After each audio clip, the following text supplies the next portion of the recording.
In on Stauber, a 25-year-old undrafted player, played college hockey at Minnesota State and Providence, and there's Andre Turini. They call him the Bear in his fourth year. Always a pleasure chatting with him, and he says, look, we've got the tools, but we've got to be patient. We have been an impatient hockey club in this most recent four-game losing streak. Case in point last night versus Seattle. That was a game which I felt they were in control, and it was a back-and-forth affair. They got a little opened up in the third period, and Jaden Schwartz with a breakaway goal on his played in a couple of months. Playing in his fourth game of the season, hasn't played back since October 28th. Logan Cooley takes a stick in the face here. It's down low on the ice right there.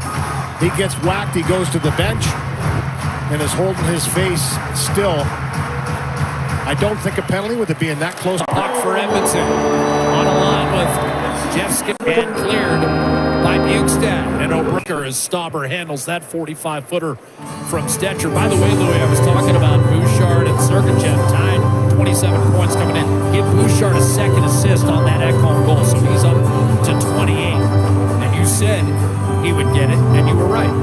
So Bouchard and Podkolzin officially the assists on Ekholm sixth at 4:26, quickly countered a minute 34 later by McBain.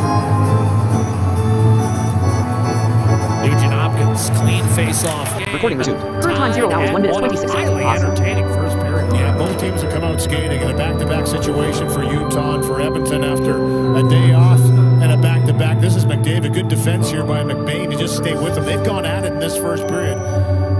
Big McBain defensively also has the goal for Utah. This one here goes off the skate, pinballs around Corey Perry, who just can't get a handle on it. But some chances at both ends, some turnovers at both ends. An exciting first 20 will probably carry over into the second. So the late scratch of Clayton Keller has not deterred Utah, acquitting itself quite nicely in that first period. Did even after 20 minutes, Ekholm opening the scoring. But Utah with a response. Jack McBain ties it up. For the side of the net, Henry goes over. He just ripped that off the bar. Cool. Star cross check. Well, that'll be Stetcher's goal. Shot from the point that gets blocked. Mark to center ice.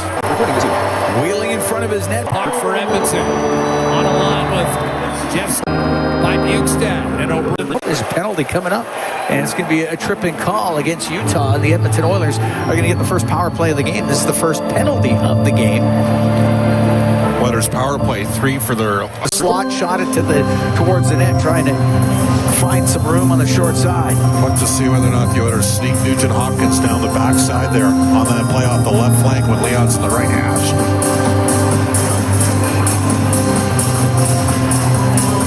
Face off to the left of Stauber. We're now 9 minutes into the second. 3-1 Edmonton leads. Draisaitl wins the draw. Well, I figured they might blow that down.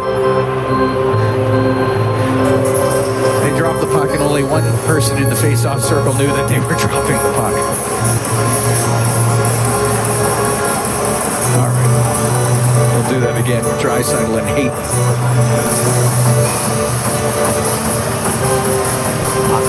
Minute 25 left to go in the Edmonton power play.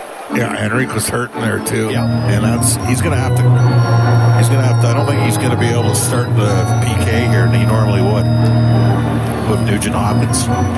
Stetcher's going off for the Oilers with 8:19 to go in the second. Dominating territorial play here. They're up to 31 shots on goal. They had 16 shots in the first, 15 more here the second, and this is a much more concerted effort. Now they are playing a team in the second of a back-to-back. You don't want to give these guys any life with the 2-goal lead. Keep pounding the puck. Win the puck, win the board battles, win face-offs as well. Gives you zone possession in the O-zone.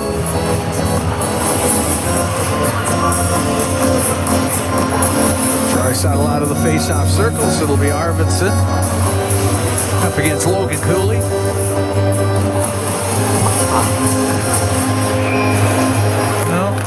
To get in there. All 10 players on the ice minus the netminders. All tied up.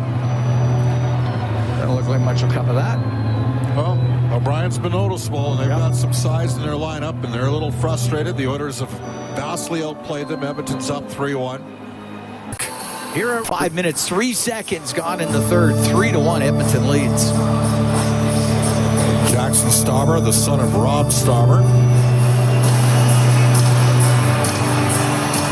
He seems to be a competent goaltender. I'm kind of surprised that he hasn't had more. I mean, when you're 7-1-1 in your 9 games in your NHL career with the .916 save percentage, I think he might have a little bit more NHL work. And he had a .930 in Tucson.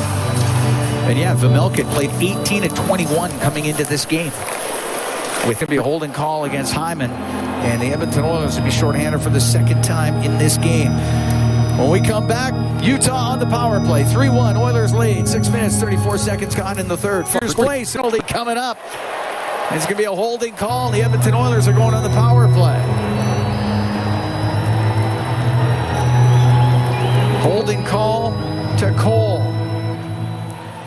Recording. 2:01 to go here in the third. I think Utah calls timeout. Current time 0 hours 6 minutes 7 seconds. Yeah. On the next whistle, give these guys a rest and keep them on the ice. We're dead even on faceoffs through 2 periods, as you know. Leon 4 and 5. Barrett 8. It's a good game. It's 8-3. Make it 9-3. Recording. It's a trip. I didn't see what happened. I was looking at the puck up the point. Carcone's going to go off. Carcone and Kulak were tied up in the corner. Carcone's he's a little bowling ball on the ice. He had a lot of pims a couple years ago. I remember watching him playing them.